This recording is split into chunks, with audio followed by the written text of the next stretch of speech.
It's Jefferson, climbs the ladder. Oh my goodness! Come on!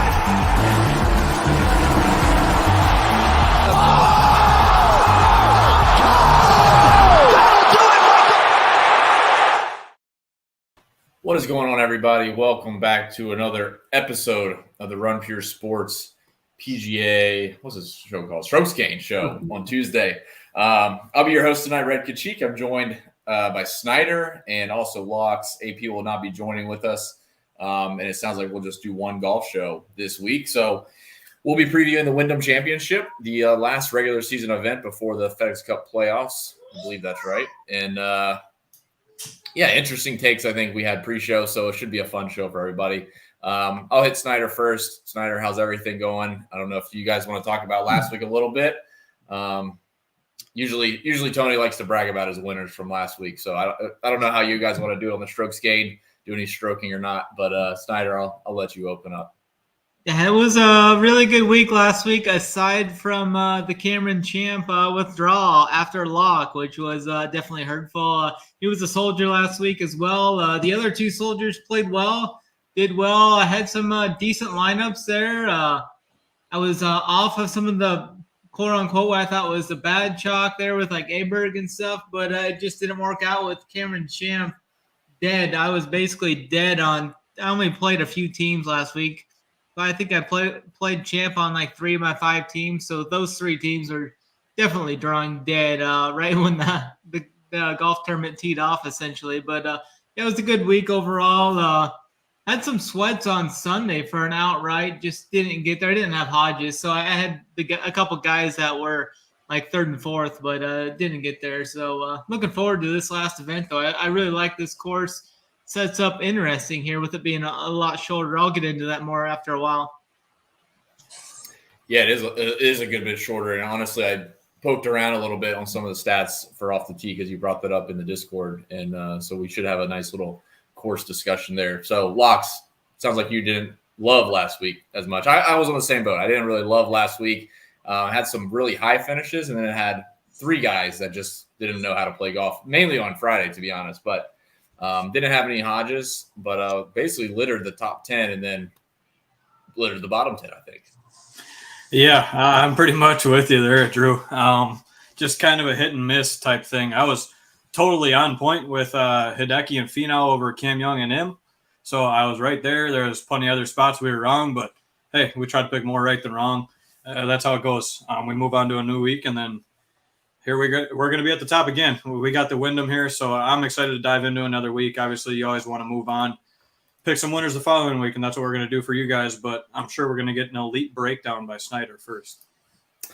Yeah, I guess we can go ahead and roll it into the Wyndham Championship. We've been played here at Sedgefield for quite a long time, since 2008, I think. So yeah, Snyder, let's hear a little bit about the golf course. Yeah, we're here at Sedgefield Country Club for the final event of the season here before the playoffs begin next week. It's a par 70, measuring 7,131 yards. Here's the 3rd shortest track on tour here. Huge week for many in the field here as they try and to make the playoffs here with only the top 70 making it to the playoffs this year. Driving accuracy is going to be huge here with these narrow fairways measuring at around 28 yards wide on average. Distance is not needed here as even Henrik Stenson once won this event without even carrying a driver with him. The Bermuda rough here is tough to gauge here at times. If you venture out into the tree lines as well, you're basically punching back into the fairways a lot of times. They're really penal if you miss the fairways here. The greens here are slightly larger than average, right around 6,000 square feet on average. The Bermuda grass greens will be rolling at around 12 on the stent meter. This Roth design has 6 holes with water in play, a couple of tough par 3s that play over 220 yards. The 2 par 5s do yield a birdie percentage of over 50% here, so you must take advantage of those 2 holes. The majority of iron shots, I think, are going to be coming in from 125 to 200 yards, right in that yard bucket this week, with 8 par 4s playing 400 to 450. I'll be looking at average distance from fairway again here as it ranks second highest. The stat I was looking at, it ranks second best here. Key stats I'll be looking at: strokes gained off the tee, accuracy, approach, birdies a better percentage, opportunities gained, and then putting with an emphasis on Bermuda. All right, very good. Yeah, if you look back at through some of the past winners, Tom Kim won here, obviously not known as one of the longer hitters on tour. He's going through a stretch of playing some really, really good golf from the European Tour into the PGA Tour. The year prior was Kevin Kisner. He won in a playoff against Adam Scott, Kevin Na, Brandon Grace, Roger Sloan, and Siwoo Kim. Again, a group of guys that aren't very long off the tee. So, and then I'll just pick off a couple winners because it's kind of a comical list of guys. It's just the last event before the playoffs. I don't think it's the best field, but we got Jim Herman won this event in 2020, JT Poston, Brant Snedeker, Henrik Stenson, like you talked about, and then Siwoo Kim back in 2016. So, yeah, the only additional thoughts I'll just add, and more to supplement what you mentioned, is there's really only like 5 holes that look like they blast driver. It's the 2 par 5s, hole 18 and hole 14. Hole 14 is about 501 yards on average is what they played at, and 18 is 503. And then obviously the par 5s are pretty gettable. I think it's one of the easiest the pair of easiest par 5s on tour. But I'm just looking through the scorecard, I'm seeing guys hit it like 265 on average on a couple of these holes, 275 on average, like on one, 263 average on 13. So like a lot of guys are definitely hitting less than driver. So to your point, driver is not a huge deal. Accuracy, but again, it's negated because they don't have to hit driver. So I think overall, if the guys are driving it well, I'm working on a stat right now. I'll drop it in the Discord tomorrow for the Run Pure Sports members. And just looking at the distances of holes where the average drive was between 265 and 280, and looking at the weighted driving accuracy for those players in the field. So I think that'll be interesting because obviously 265 isn't a driver.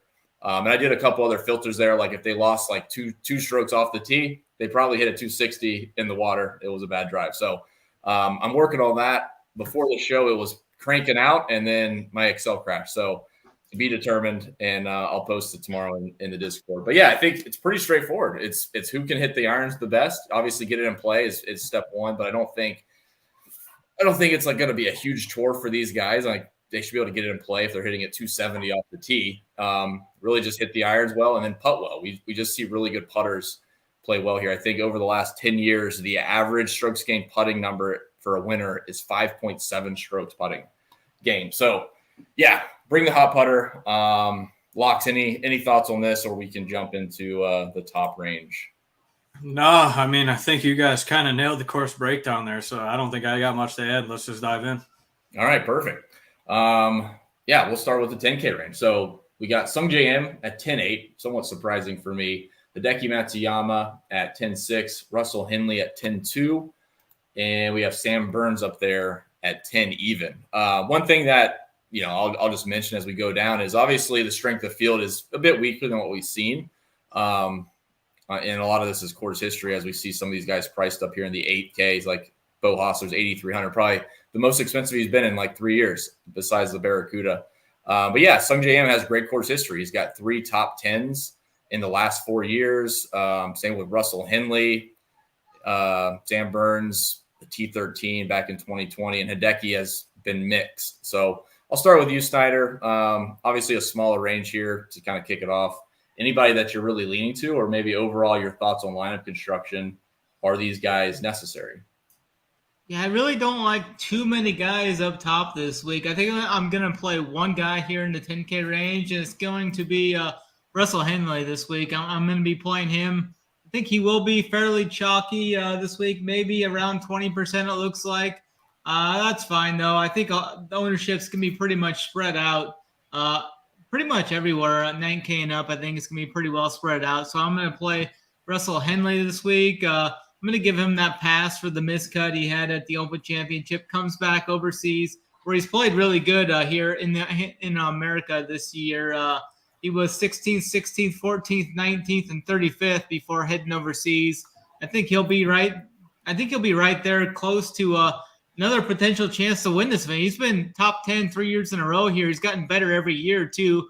9th, 7th, 5th. So maybe this year he goes from 5th to 3rd or 5th to 1st. So I'm going to be on Henley this week. I like him the best up top.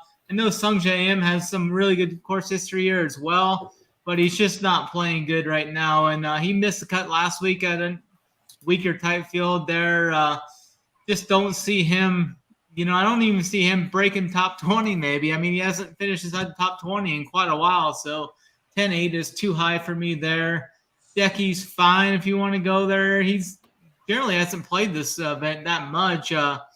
Did finish 11th back in 2018, it looks like, with a couple MCs following that, so probably won't be there. Burns is fine, I guess, if you want to go there to kind of mix it up. I mean, he's a good tournament play, but I think I'm just going to go Henley up top. Yeah, I think I'm going to go with you there. Locks, what are your thoughts up here? Yeah, for me, I'm going to try to I'll probably be a little bit different this week. I could honestly see fading all 4 of these guys and just starting in the 9Ks. It's definitely the way I'm looking at. Obviously, now is when I kind of start looking at everything. So that's just kind of what I'm first looking at. I could see a path for that. I'm going to kind of be off of Henley just because of ownership. And I think, is going to get steamed just because of his 3 top 10s here in the last 4 years, but he's playing so bad right now. And I don't see it. I'm with Snyder there. I don't see him placing in the top 20, 25. So I'm off of Sungjae. For me, in this range, it's going to be Henley and Burns if I'm going to play anybody. Just Henley grades out really well for this course. And Burns, I'll be throwing in a little Burns because anytime I can get him around 15 or lower in a field where Henley and Matsuyama and Im are going to be way more steamed than him, I'll gladly go to Bermuda Burns any day of the week. So for me up here, it's probably Henley and Burns if I'm playing anybody, but I might be leaning towards fading all these guys. Yeah, definitely. Henley definitely stands out. Obviously, he's been playing great all year, and obviously, if you've been playing PGA DFS for the last 3 months, you've probably been clicking Russell Henley a fair bit. He's usually priced at 7,600 or at least under 8K, and he fills lineups pretty well, and he's been so solid stats wise. So, and with the course history here, he's been great. Honestly, his course history has been fantastic. His putter really hasn't done it for him. His last year, he finished 5th. He gained almost 8 strokes on approach. He lost 0.3 putting. And just talking about the guys that have to putt well to do well, he finished 5th, losing strokes putting. So, his irons have been pretty much on pace with that. He gained 6 strokes at the John Deere Classic, 7 strokes at the U.S. Open on approach, 6 strokes at the Memorial. So, I love Russell Henley here. I probably won't be doing Burns. I think he's fine for GPPs if you play a bigger pool. Honestly, you could probably argue this has some type of Valspar-Innisbrook correlation with the way the driving is set up. So Sam Burns could definitely do that. Hideki, I'm kind of torn on. I actually really liked Hideki last week. And if we talk about irons, he's number 1 in the field for me with approach over the last 10 tournaments. So Hideki's a guy that kind of intrigues me a bit. He was a tough one for me too, Drew. I'm with you there. I don't know. Maybe you can talk me into him a little bit. I don't know. It's just his ceiling. And honestly, I think the miscuts scare people off. And he's obviously expensive, so you're trying to pay for safety, right? But in a vacuum, Hideki over Russell Henley would be the play most weeks. So I don't know. I'll kind of depend on ownership. I think my thoughts are I'm going to play Henley in my main lineup. I would probably play Henley in the majority of my main teams. And then I would look to play Hideki and Sam Burns, depending on the ownership and some of the leverage GPPs. So Sungjae, I'm just going to be out. It just doesn't make sense to me.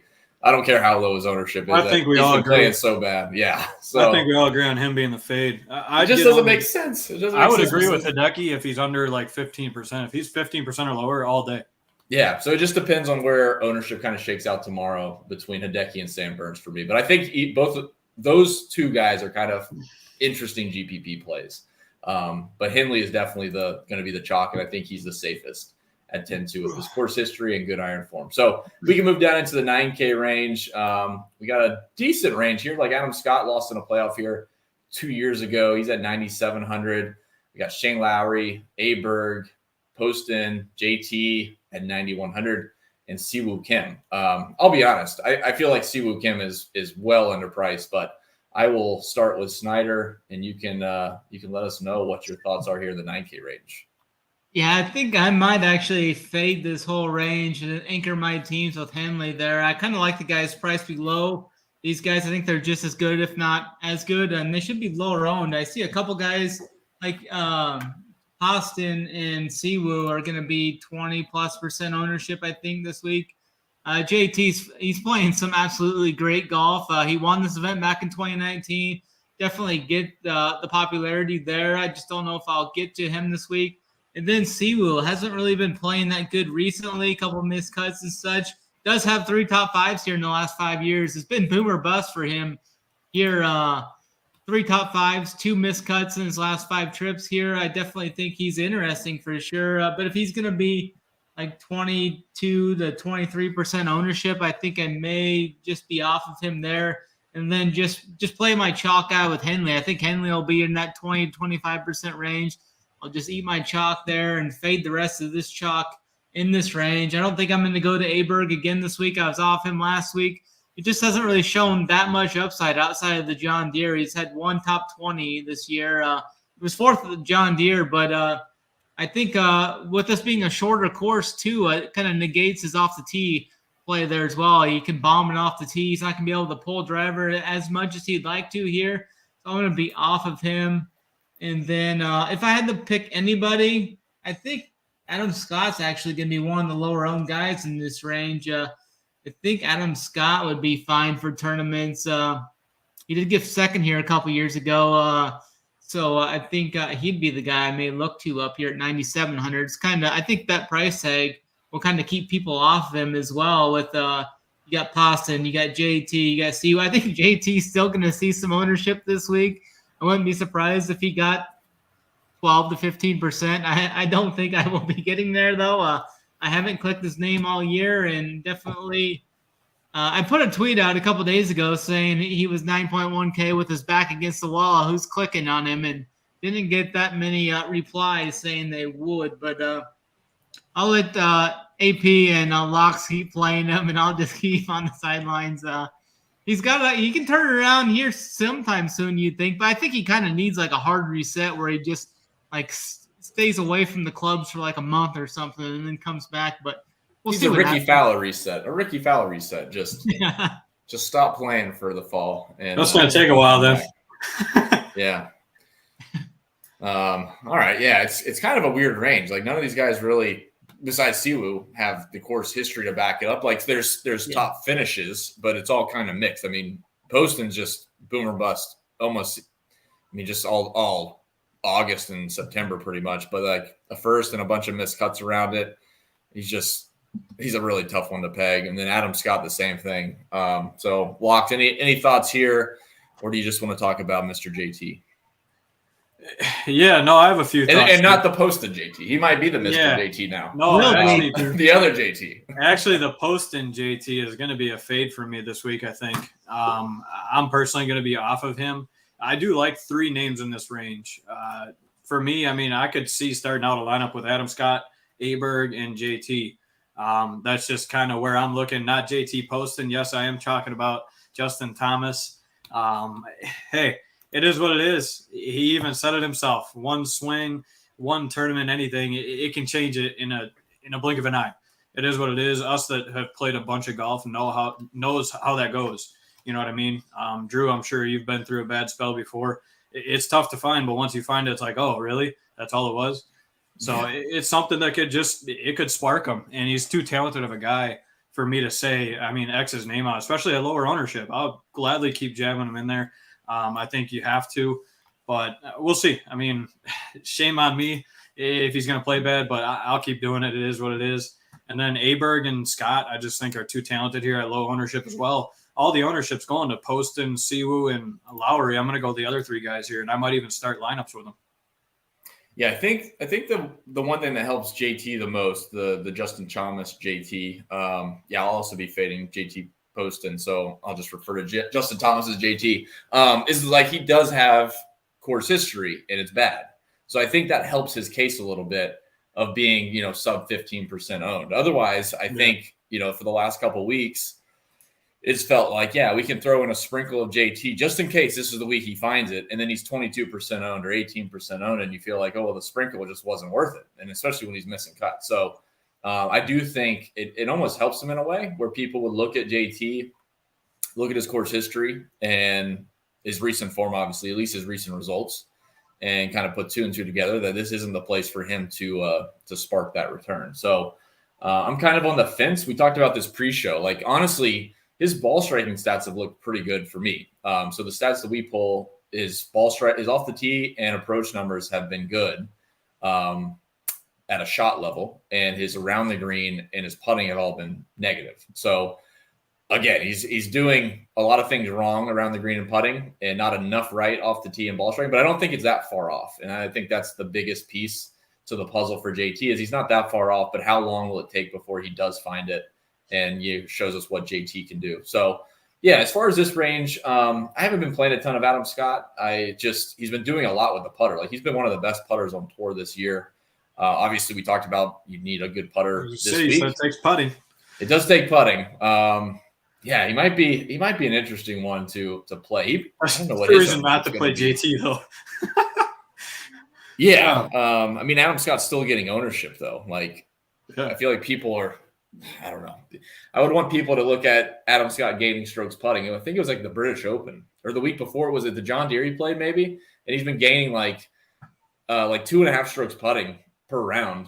And you would think that would be low owned. No, people play that somehow. So I'm with Snyder though on Aberg. So I think Aberg, his off the tee game has been phenomenal. Like, the dude is unreal off the tee. Hits a lot of fairways. Hits it really far. He's gaining almost 1/10 of a shot off the tee every single tee shot, which is unreal. But he's still losing strokes on approach. And like we said, if off the tee is negated here, you're going to be kind of laying back to the same yardages and you're still losing strokes on approach. It's not going to do well. So I think Aberg is the guy I will be out on, even though I've been talking him up, and Uncle T will be sad about that.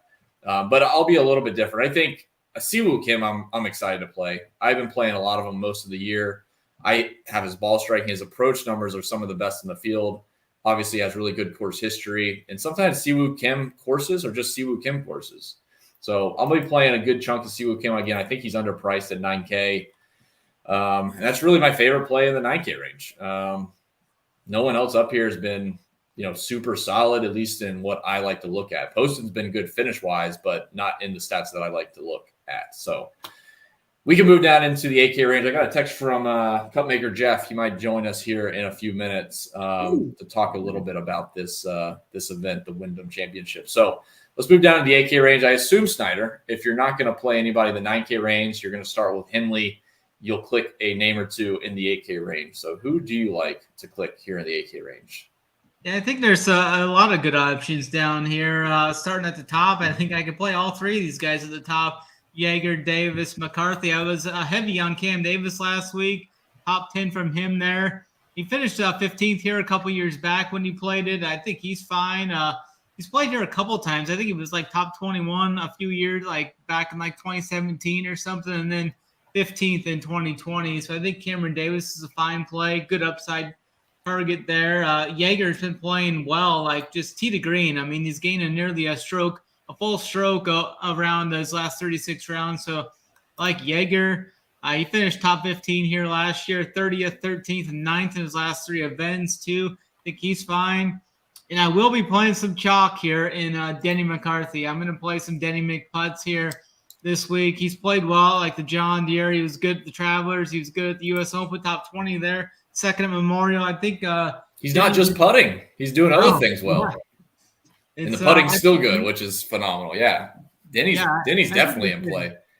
I think we could see him price where JT Poston is. I think he's maybe $500-600 too cheap here. So wasn't he the highest priced at the John Deere?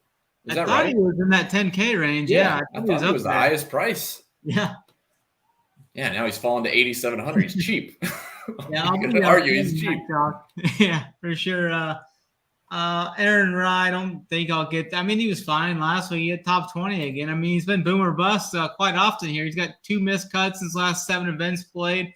Those 4 were solid, though. A third at the Canadian Open, top 10th, Rocket Mortgage, top 20 last week. He's fine. I think this is kind of like a Benny on track, even if I was going to go there, 8,400. He was third here back in 2019.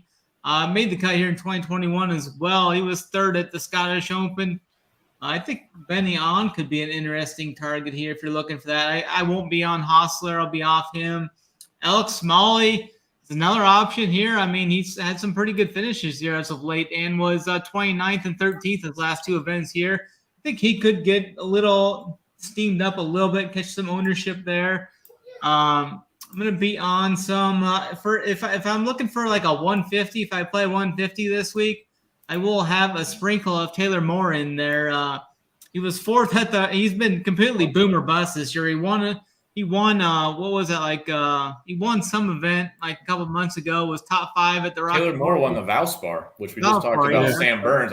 It may not be true, but it could be correlated. So I think he's definitely fine for like 150. He was top 5 here last year. Has another top 5 a couple of months ago or so, but has been kind of boom bust as of late, missing 4 of his last 5 cuts. But definitely an upside guy there.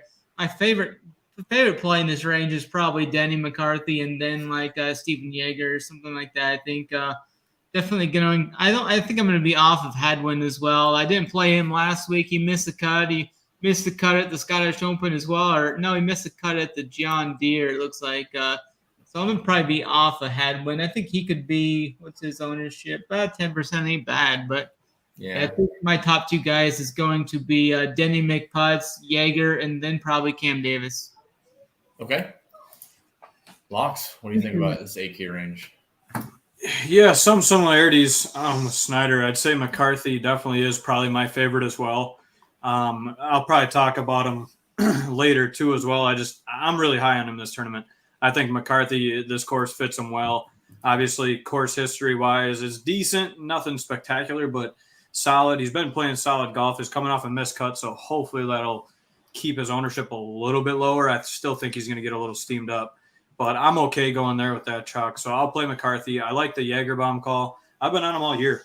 Just continues to impress us, really. Ball striking is just solid all around the board from what I'm seeing for him. So I'll definitely be in on Jagerbaum.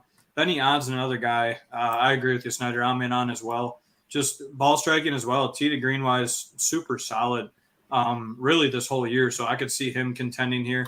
And then I'm right there with you on Taylor Moore. I think this is a Taylor Moore track. There's just tracks that he plays well. I think this is a track that he could easily play well on. Coming off some missed cuts, he's not going to get owned. He's going to be sub 10%. So I'm definitely okay going there. And then the one guy I wanted to mention is Alex Smalley. Been playing really good golf. I think 8,100 is too cheap for him. He's made 7 of his last 9 cuts. I really think he's not going to get owned, and it's a guy I want to be on this week. Really, in those 7 to 9 cuts, he's finished outside the top 40 one time. So definitely some interest there at $8,100. I think Alex Smalley is going a little bit overlooked. Yeah, I actually like another guy down there, and it's not named Taylor Moore. Yeah, the more I look at Denny McCarthy, I mean, I was kind of shocked to see him at 10K a couple weeks ago or a month ago. I mean, we always knew he was a great putter, but like when you started looking back through his season, like the dude's been very solid, and it hasn't been just the putter. His putter has stayed hot. He's just a good putter. That's just kind of how it is. If people talk about putting regression, no one ever talks about Denny McCarthy's putting regression. Just stays solid. But his ball striking has improved this season quite a bit, and that's the reason why he's had so many top 10. So yeah, I do like Denny McCarthy, and I do think it's a really good fit on this golf course. He's also been leading. He's one of the best inside of like proximity inside of 18 feet over the last 5 tournaments. So the other 2 down here, though, I am with you on Smalley. I think Smalley 8,100 is a really good play, and he is getting overlooked. He's been very consistent ball striking wise, having a lot of close looks above the field average. He's above the field in every single distance that I track, 12 feet, 18 feet, and 24 feet. He's beating the field, just a matter of making a few putts. And again, the proximity is, it's 2 parts. It's mainly approach, but it obviously has to include some off the tee. And if his approach game is positive, which it is, that means a lot to me this week. So I do like Smalley, but I'll tell you who's mirroring Alex Smalley statistically, and that's Chris Kirk. If you throw out his Open Championship, the guy's been extremely consistent. I think he lost 3 strokes on approach at the Open. I don't care about that. I don't care about the British Open. Love it. I mean, the dude's from Georgia. He probably didn't even like going over there. He probably intentionally lost 3 strokes just so he could go home. He probably didn't, but I like that call. He probably played bad. But I think Kirk has been playing really well. And again, this is a golf course where distance isn't really a huge advantage. It's no advantage besides like 4 or 5 holes.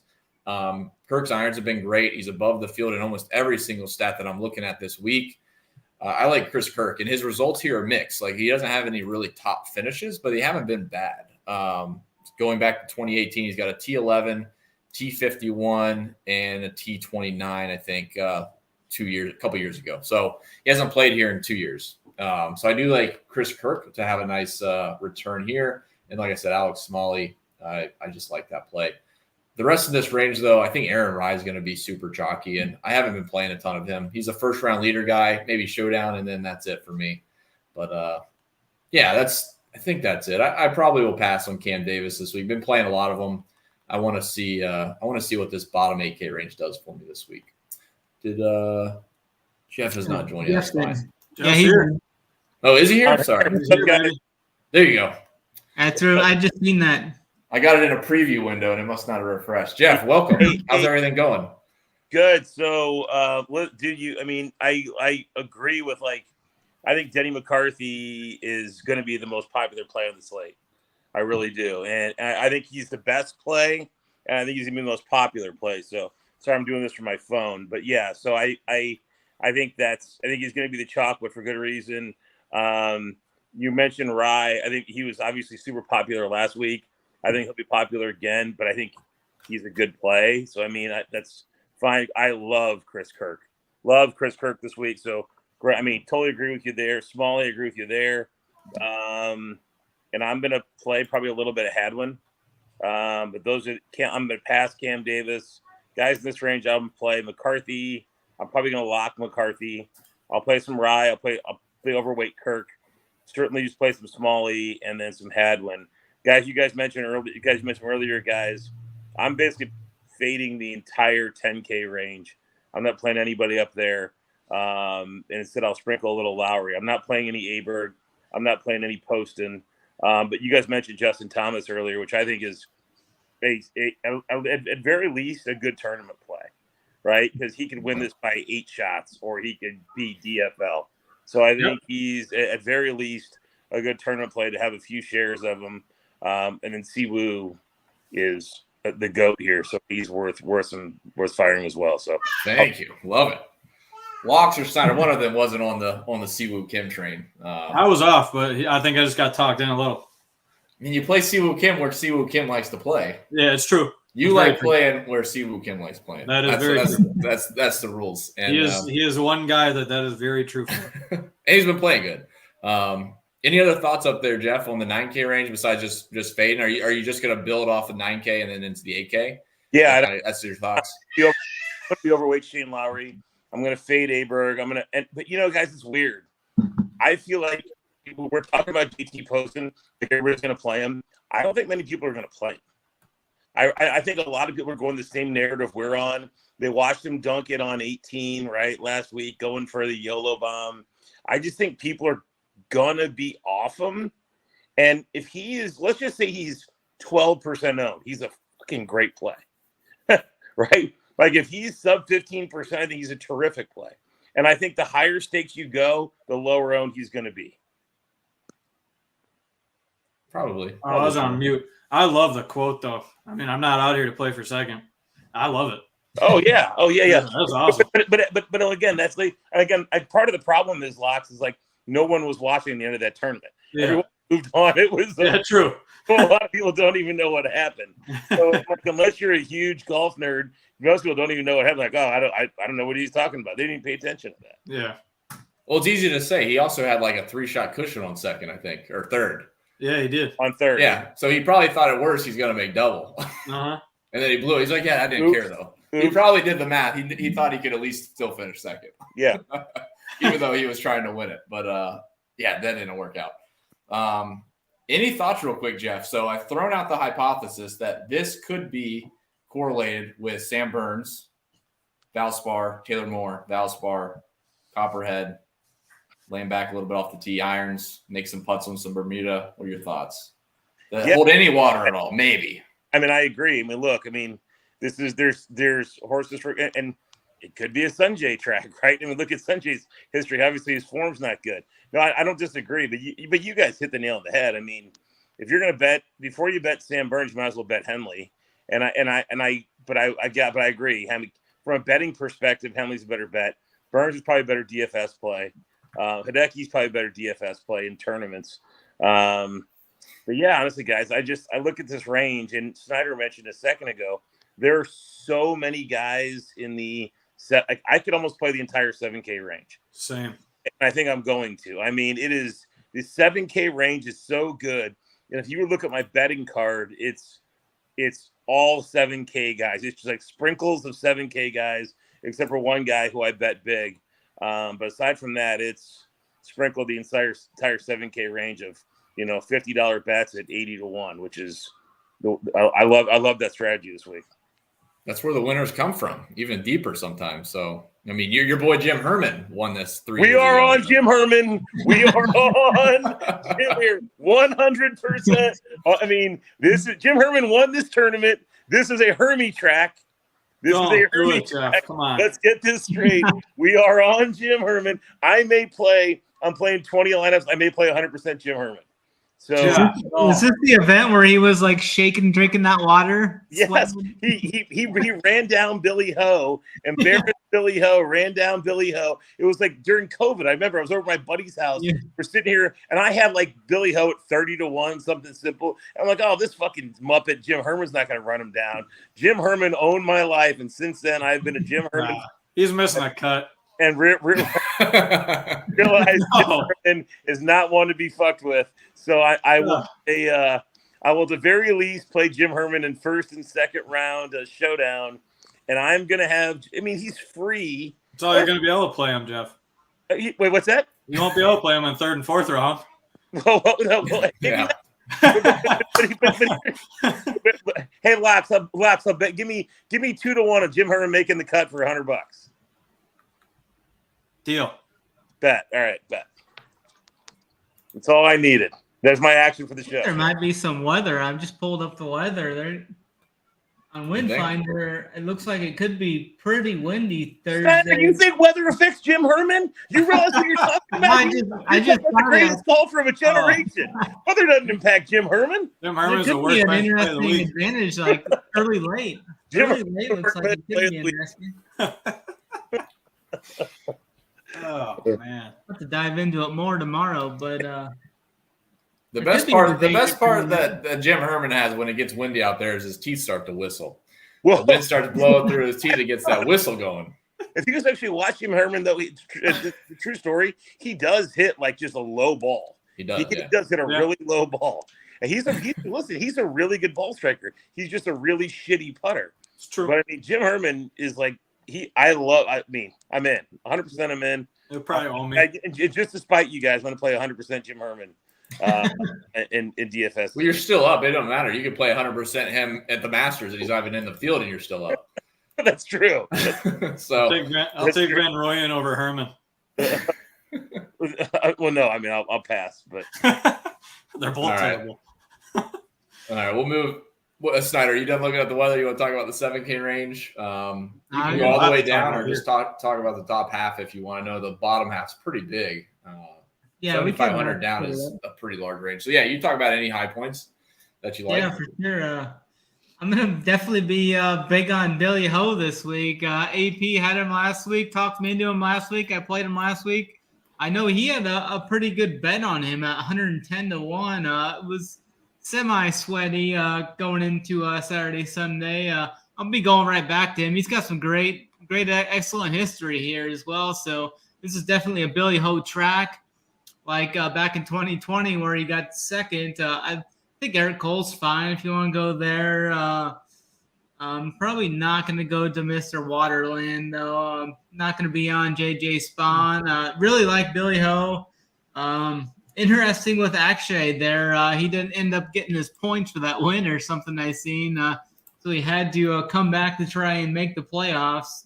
He'll be motivated. I don't know if I'll play him. I think Harris English is a fine play. I don't see many people getting to him. I think Harris English is going to come in 5, 6, 7% ownership. I think he's fine for tournaments. I'll go to him.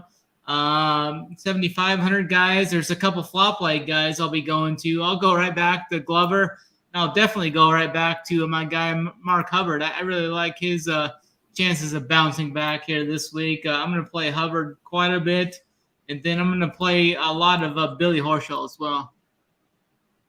Yeah, I think Horschel started to find something over at the Scottish Open. I think he had 4 rounds in the 60s, or his last 3 rounds were in the 60s. I don't know where he finished in the British Open, but I'm pretty sure you start to see a little trend there, and maybe that confidence carries over, and we see that return this week where he's had really good success. 6th place in 2019, 2nd in 2020, and a mediocre T27 last year. So, Locks, any thoughts on Snyder's plays here? Are you kind of on the same train? There's a lot of course history too, I will say. So that's kind of scaring people off, which I'm excited to play some guys that have some form with a lot of miscuts here, and I might just sprinkle some in and look for the win after that. Yeah, I'm with you there. A couple of names that are interesting here, and a couple of names I agree with Snyder. I'm pretty much off of the top few guys.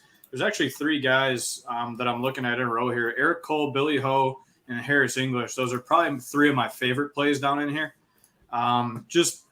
Course history-wise, decent, but also just playing good golf. Eric Cole has been playing good golf all year.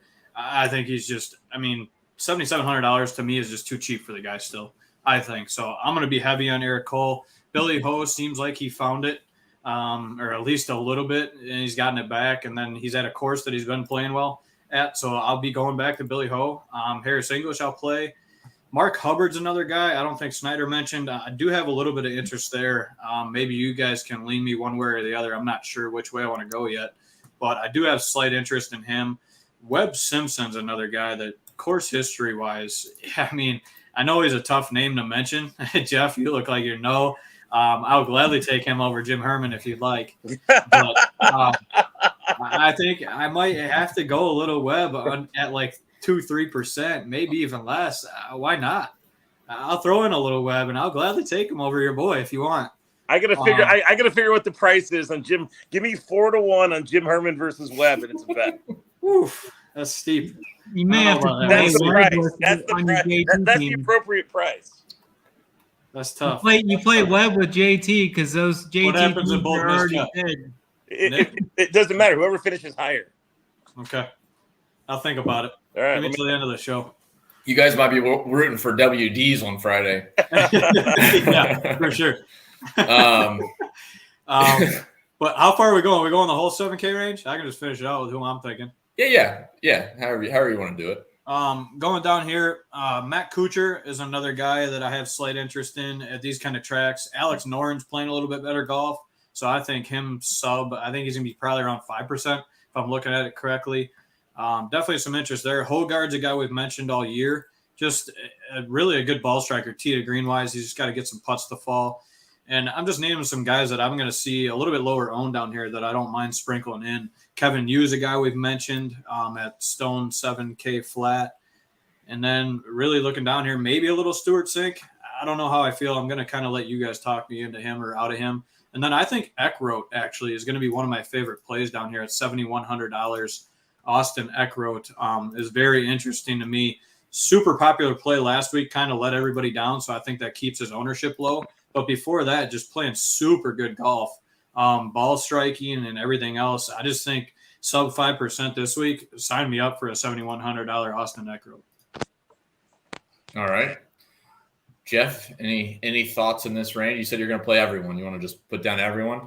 Bro, I have so many thoughts here. But the GOAT is like I keep saying, and one of my favorite songs is one of my favorite new country songs is to put a Rolex on a redneck, and I keep saying that, and every time I say that, we're talking about the tractor driving redneck from southern Indiana, and my boy Adam Schenk. I love Adam Schenk this week.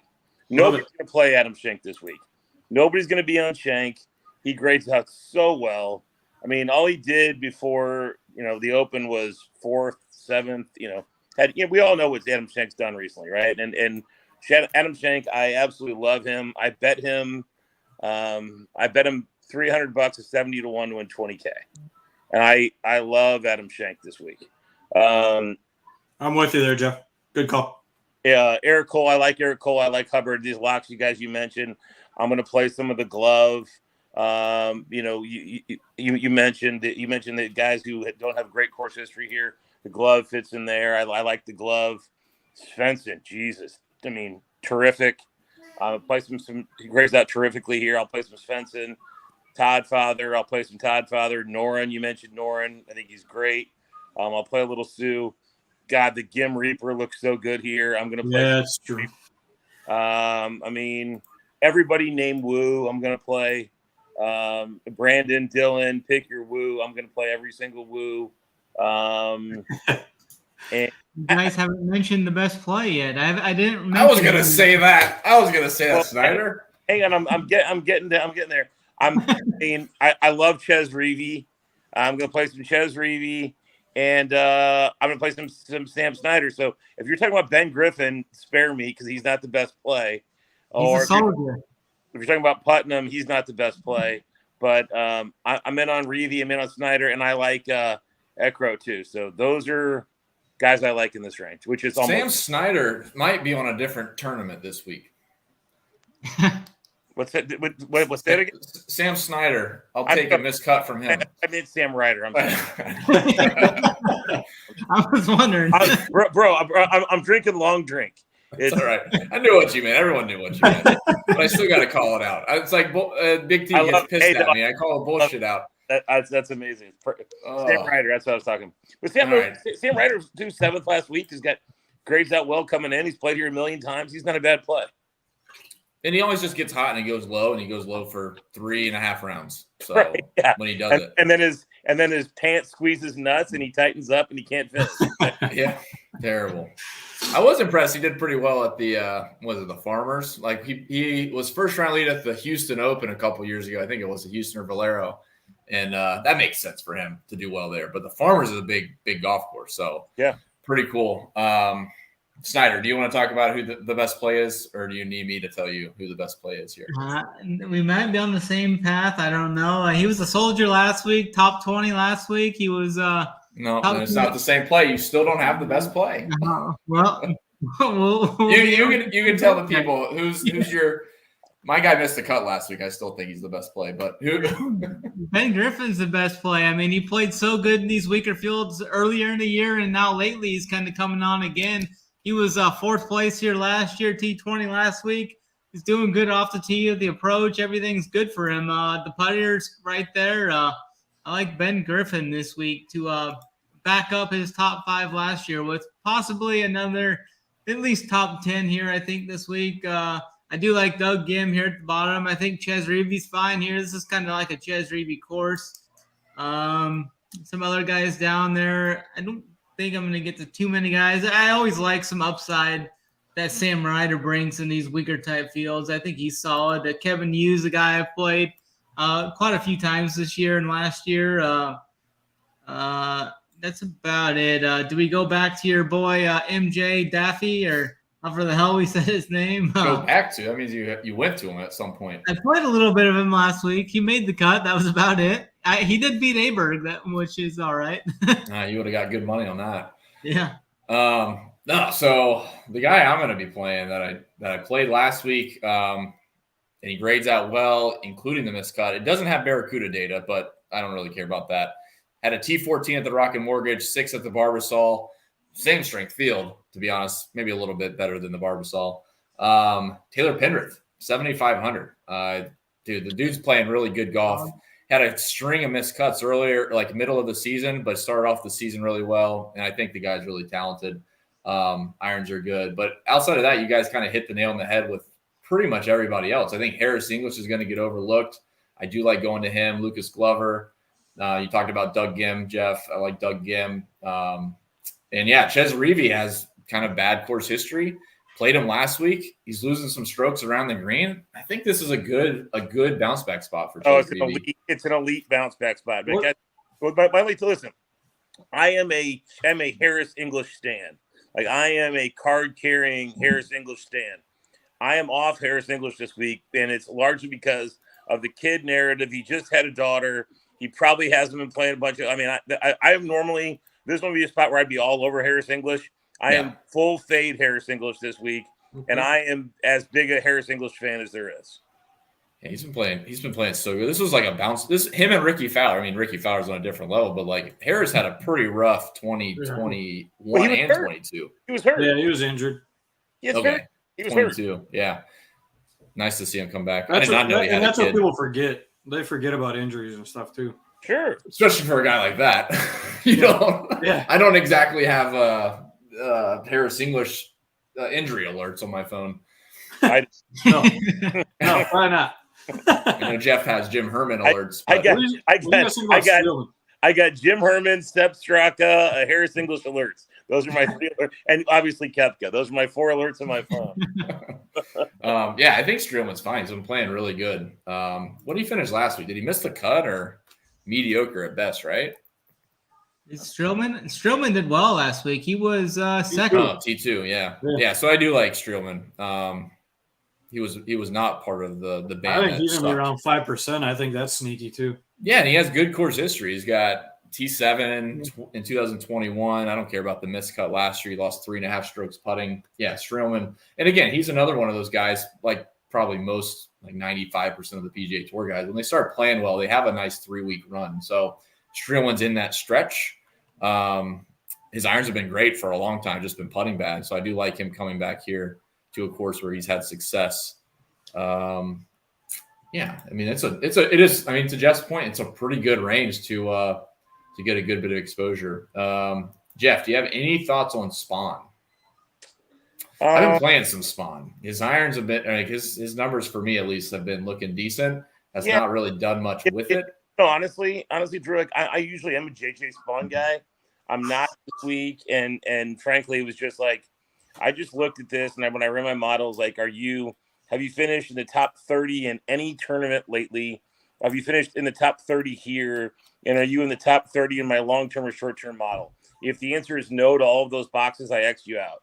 So, he didn't make the cut for me. One last guy I'll add is Chesson Hadley, 8th and 15th here, 27th and 24th in the last 4 weeks. I think he's worth a look. The DFS, maybe the last guy in or something. He's certainly worth a look. But we're getting some guys I really like here. Obviously, the GOAT is 6,200, but I like the 6K range a little bit here. There's some guys that are really interesting here. Well, I'll start with you then. I'll let you lead off the 6K range, and you can't lead off with Jim Herman. Frankly, you can't talk about him anymore. It's been too much Jim Herman. We'll be blocked on YouTube. How about Captain Dude Wipes? We're gonna play a little Duff Daddy. Duffner. We're gonna play a little Duff Daddy at 6,300.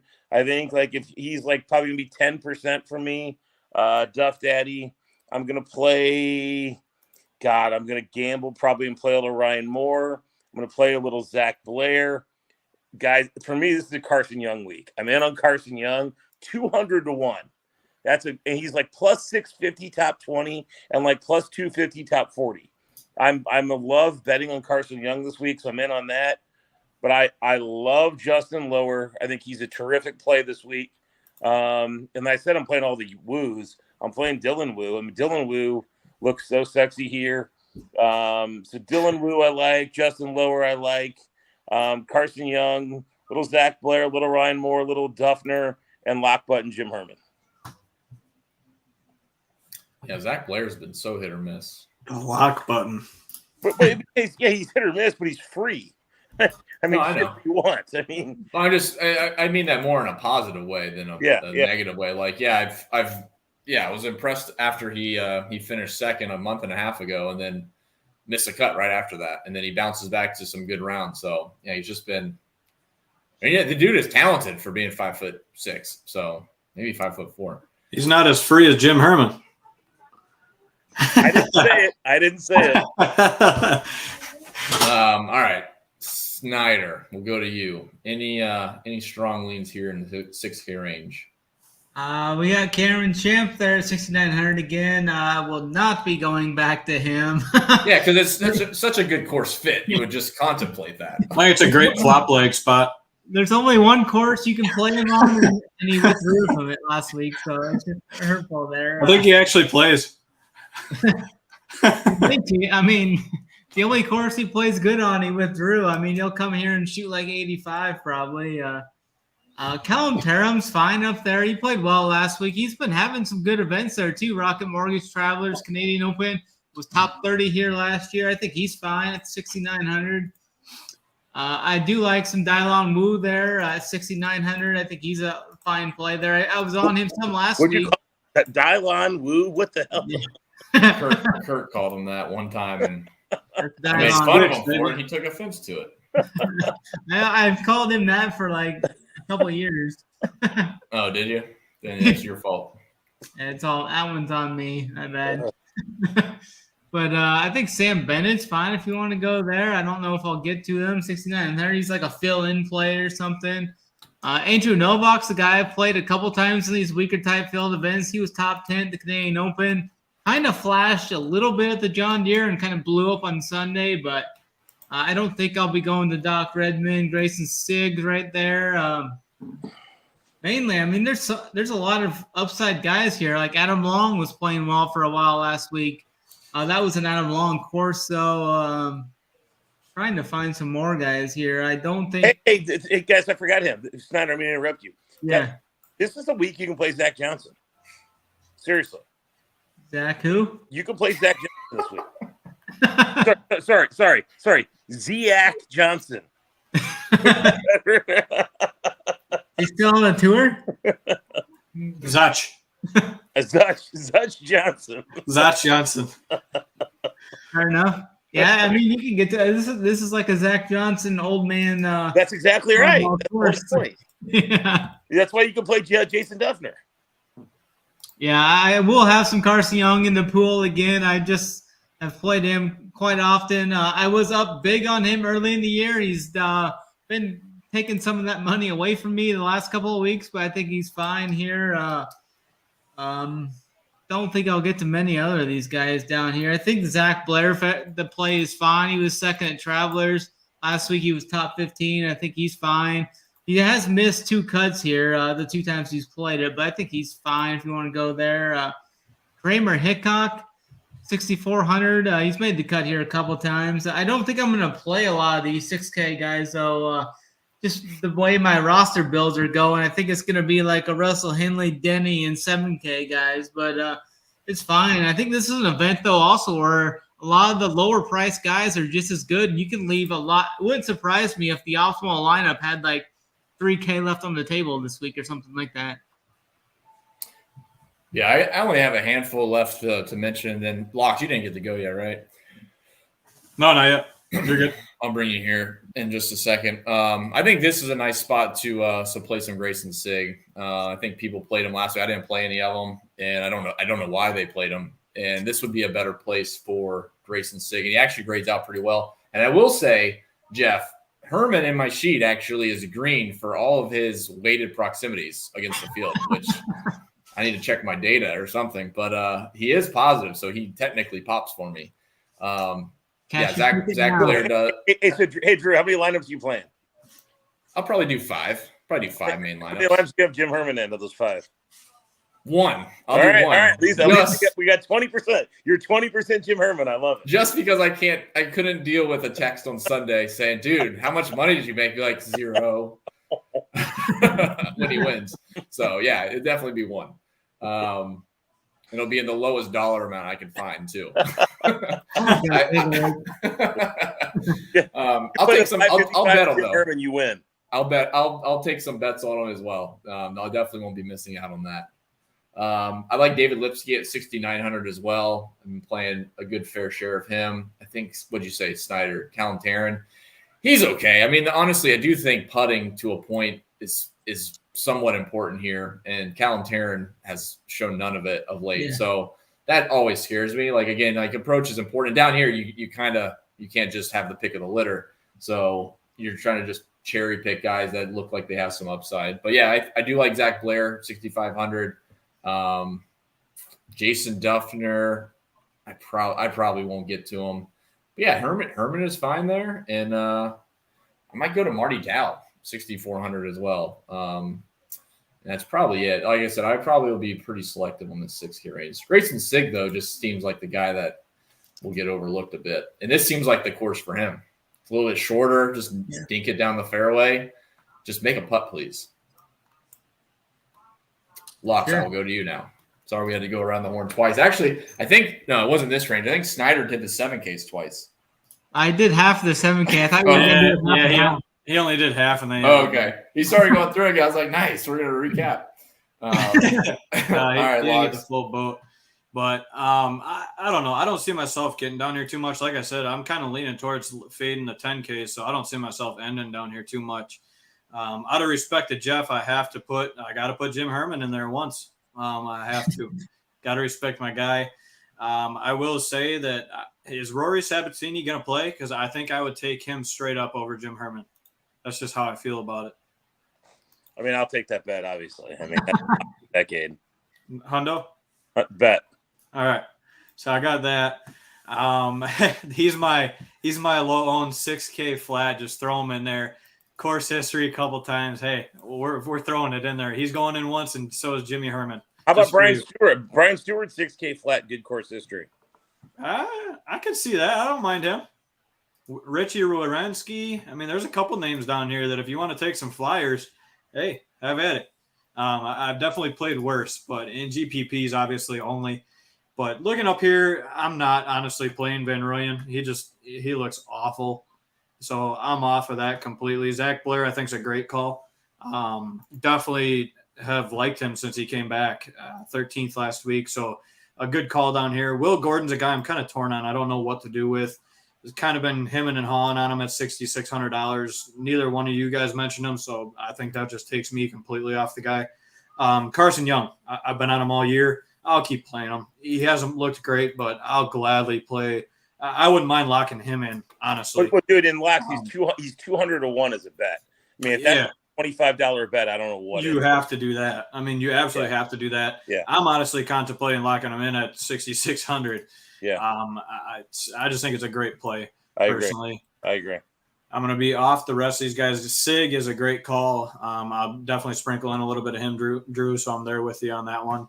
And then Novak up here and Dylan Wu, I think, are great calls too. Lipsky, I don't know. You guys are on him or off him? I didn't really. Yeah. I'm going to play some Lipsky. So I'm in on Lipsky as well. His irons have been good.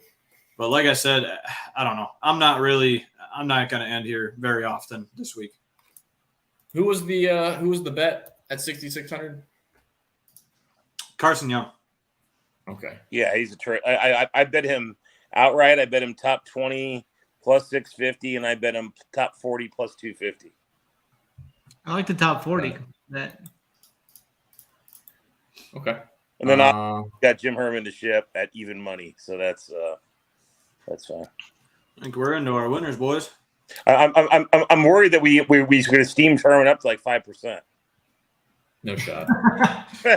No shot, because people will get down there. No shot. People will build and have like 70, 100 left. And I'm like, well, I got Herman. I don't need that.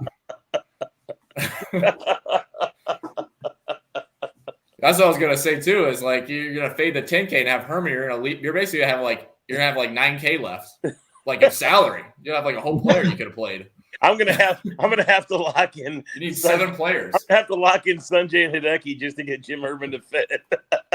Yeah, if you play Herman, you better watch your optimizer because they'll be jamming 2 10s for sure. All right.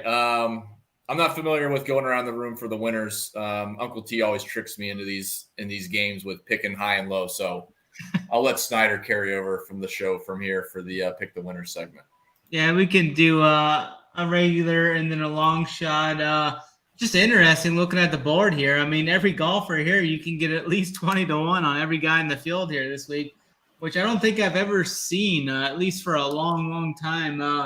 But for my favorite, I'm going to go I'm going to find a decent longer shot. I mean, if you're not betting Justin Thomas at 40 to 1, that's the play. I mean, you can get Justin Thomas at 40 to 1 in this field. I will not waste my money on that, but definitely if you like him, I think that, I mean, we never used to see Justin Thomas at 40 to 1 in loaded fields, let alone an event like this. I think he's fine. I'm going to go with Russell Henley for my winner, though, at 20 to 1. I like him up top quite a bit. Denny was right behind him for me. You can find Denny anywhere from 22 to 25. For my longer shot, I'm going to go down the board a little bit. I'm going to find Billy Horschel at 60 to 1. I think he's got really good odds to win this event. I think he's coming around too. So I like Billy Ho, 60-1 for my long shot. All right. Snyder or Locks. Sorry. Locks. What do you got? Yeah, looking at it, I think it's easy for me. I think Denny McPutz is going to be my go-to here. I think he's taking it down, getting his first PGA Tour win. It's where my head's at this week. I think that's where I'm sticking. I think I kind of might have taken Jeff's, but I think he'll agree with me here possibly. My long shot, I'm actually going to go way down. It's a guy at 6,600. I'm going to go Carson Young. Jeff likes to bet at 200 to 1. I'm going to take him as my long shot to win it. Let's go, Jeff. Yeah, well, I mean, wow, that's elite. I mean, that's an elite play. I love Carson Young. I'm not going to go quite down that far down. I mean, guys, Lots. I mean, Denny McCarthy's going to win this tournament. I mean, if it's not Jim Herman, it's going to be Denny McCarthy. That's basically it. But in all seriousness, I love Denny McCarthy. I think he grades out the best, and honestly, close behind him. Drew, you mentioned Chris Kirk. I'm big on Chris Kirk this week. So if I'm not picking Denny McCarthy as my lower guy, I'm going to pick Chris Kirk. Those are 1 and 1A. But I'm all seriousness. I love Adam Schenk this week. I'm big on Adam Schenk. I bet him big. I will continue to play him a lot in DFS. I mean, Adam Schenk's going to win, and no one's going to be on him. And so so in that order, McCarthy, but one gun in my head, McCarthy, long shot Schenk. And Herman. Love it. All right, I will go. I think Denny and Siwoo are about the same odds. I think Denny might win, but I think Siwoo might take him in a playoff. We'll go Siwoo Kim. That'll be my winner. And I'll go down the board a bit. Pendrith will be my long shot. You can get him at 80 to 1 about. So those will be my two. The deep balls just don't look like they're in play. 200 to 1 plus. So Carson Young's a good one though. He really is. Yeah, he's fine. Absolutely. I'm just looking through the other one. I see some 400 to 1s, and it's like I can't go very deep. Yeah. Like Robert Streb, 600 to 1. No, thank you. Jason Duffner's 400 to 1 if you really want to take a gamble. There you go. J Duff. Hey, I'll give you guys Duffner against Jim Herman if anybody wants one. Nah. I'm already chucking my phone in Neither of them. Locks will be the first person ever to go bankrupt on Jim Herman bets. How'd you end up on the street? Well, I bet against Jim Herman. I faded Jim in one tournament. Jim Herman, no. Yeah. Meanwhile, Jeff's up on the cliff in Pebble Beach in the mansion, throwing breadcrumbs out the locks. Hey, if he lockboards him, he does well. It might be. We're in a Cincinnati Bearcats jersey repping Jim Herman. Yeah. No one else in the world. All right. I think that'll do it, right, Snyder? No other festivities? Yeah, I think we're good. All right, great. Go ahead and smash the like button. Thank you, Richie Smalls, for reminding me. I did a terrible job of doing that. Please like and subscribe. Thank you guys for commenting as well. Thank you to Jeff for joining us. Snyder Locks. I don't know if you guys have any final thoughts or do final thoughts. There is some big news coming up on Thursday. Thursday. We've got some huge announcements coming up, so make sure to tune in Thursday. We're going to have a new promo code with some exciting news for both the tools and content coming forward for NFL and college football this year. So make sure to stay tuned Thursday. There'll be some big announcements coming. Perfect. All right. All you guys, thank you so much for tuning in. Jeff, Snyder, Locks, thank you for joining us. Best of luck this week. Thanks, fellas. Yeah, Go thanks, Herman. guys. Jim Herman.